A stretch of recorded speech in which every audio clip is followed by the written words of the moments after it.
Well, Bill, when he showed up at the White House, he'd actually brought a list of insults Trump had said about him and gave it to Trump. And what did he do? He signed it, which is very Trumpian. And they laughed and they laughed. Kudos. You're going to hear everything you want to hear. Do you think, I know Bill loosely. I've been on his show many times. I really do think he can't stand President Trump. I mean, he truly has got like a sincere case of the TDS.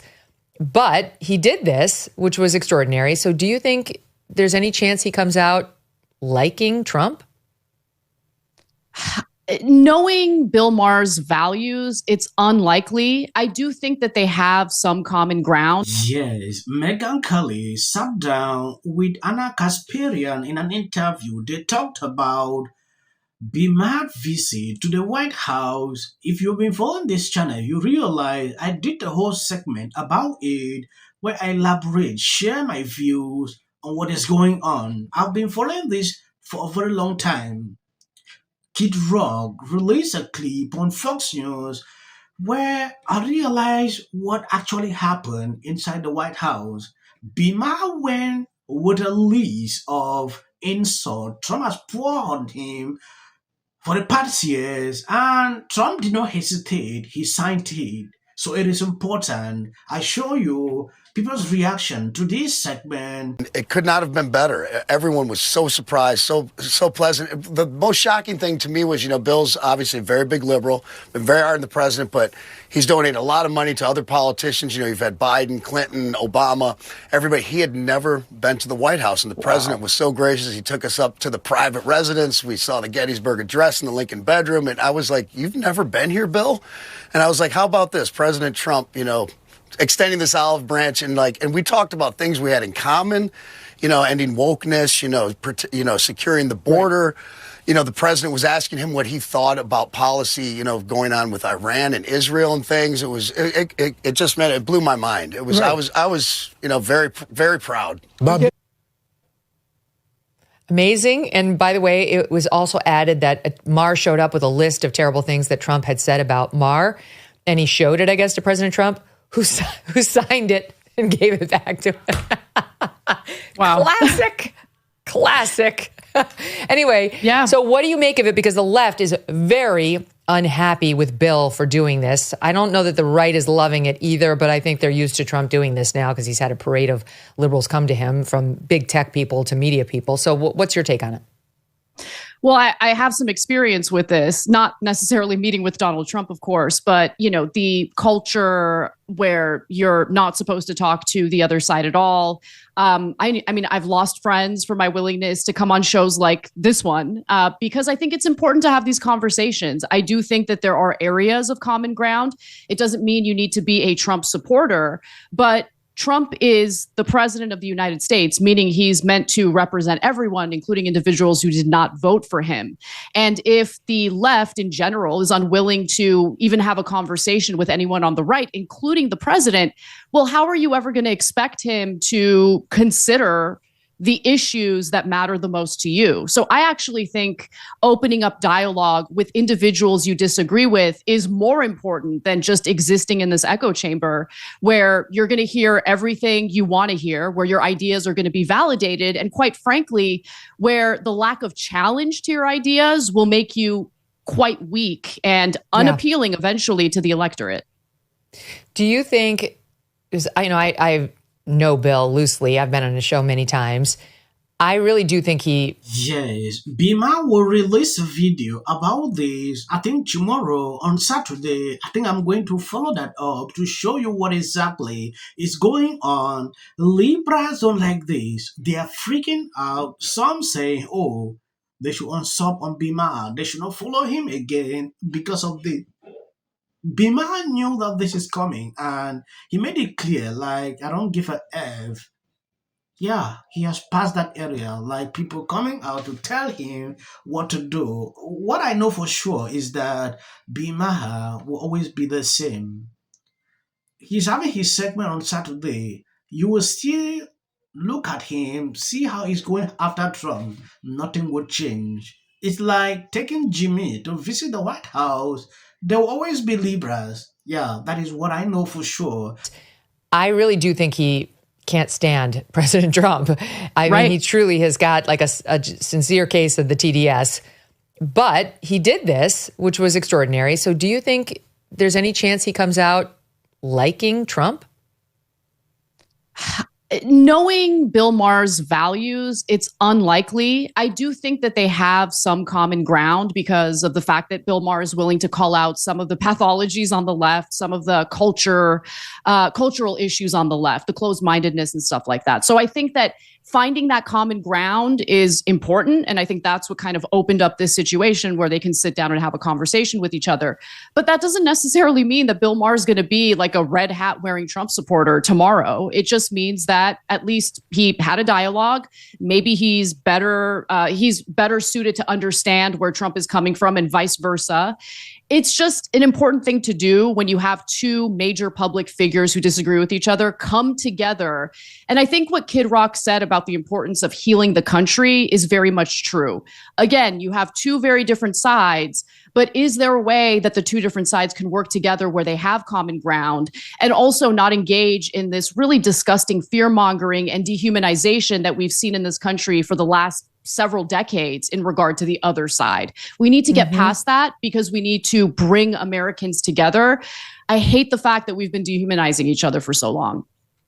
I'll tell you a funny story of how I met Kid Rock. It was 15 years ago. I was hosting an afternoon show on Fox called America Live.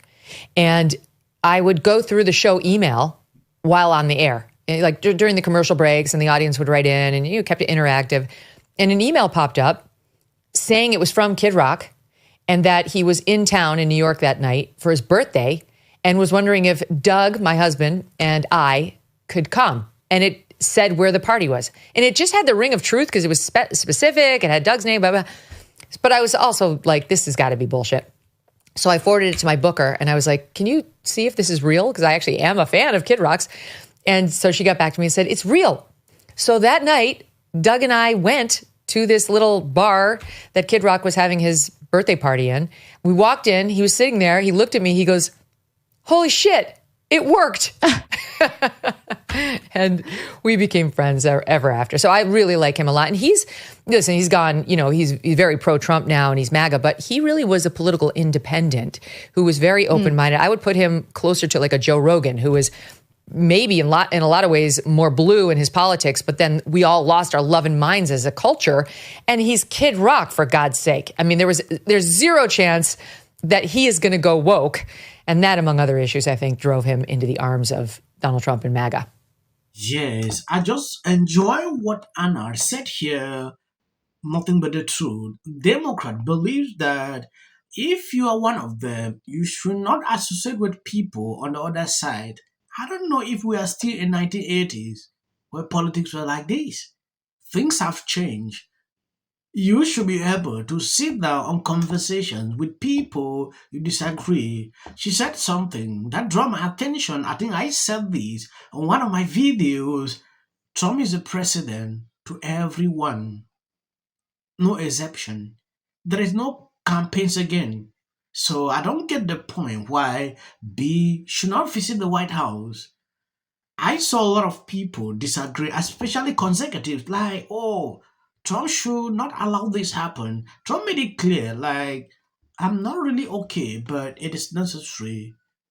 Especially Laura Loomer, she burned down because she's having a lawsuit against Maher, but that should not be the case. I don't really want to go further into this. I want to know your thought into this whole situation because a lot of people argue with me on the comment sections every single time I bring this up. I mean, you bring people in, you don't push people out.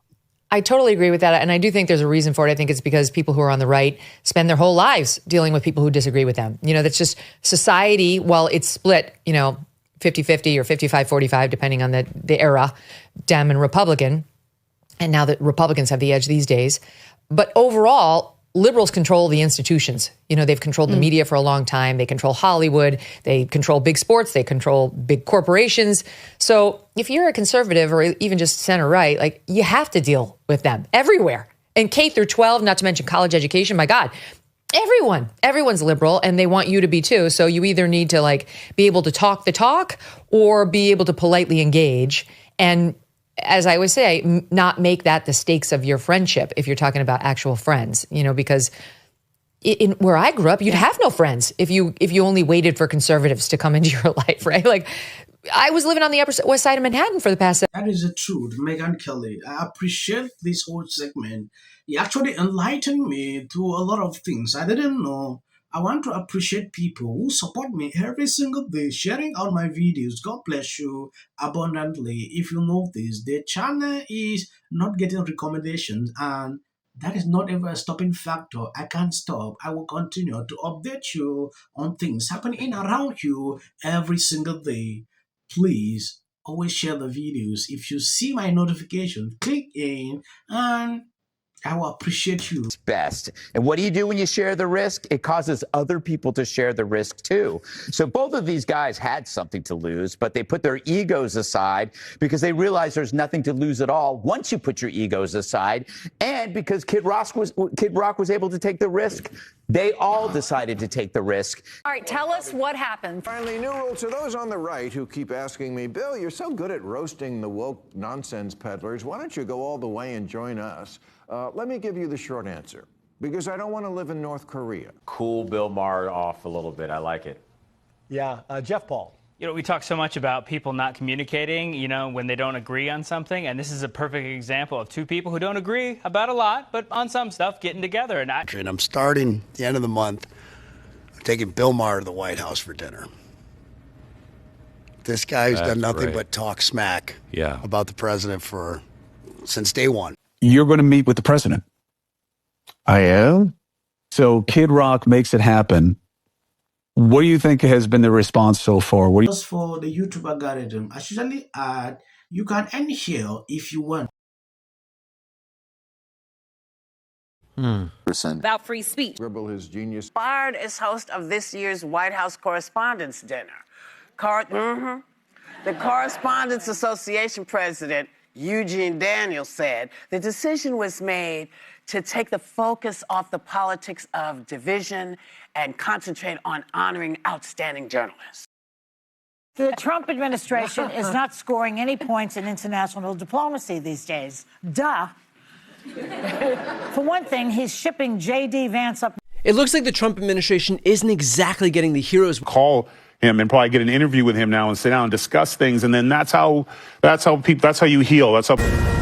This is a Fox News alert, a crushing blow for Democrats who had hoped against hope. Brad Schimmel, that has included Elon Musk pouring tens of millions of dollars. I think you saw a repudiation of the fact that. I do think the Republican takeaways tonight are going to. The margin right now, Randy Fine in the lead with 53.7% of the vote against. But that's also when mistakes get made. Friend comedian Amber Rose. The Democrats are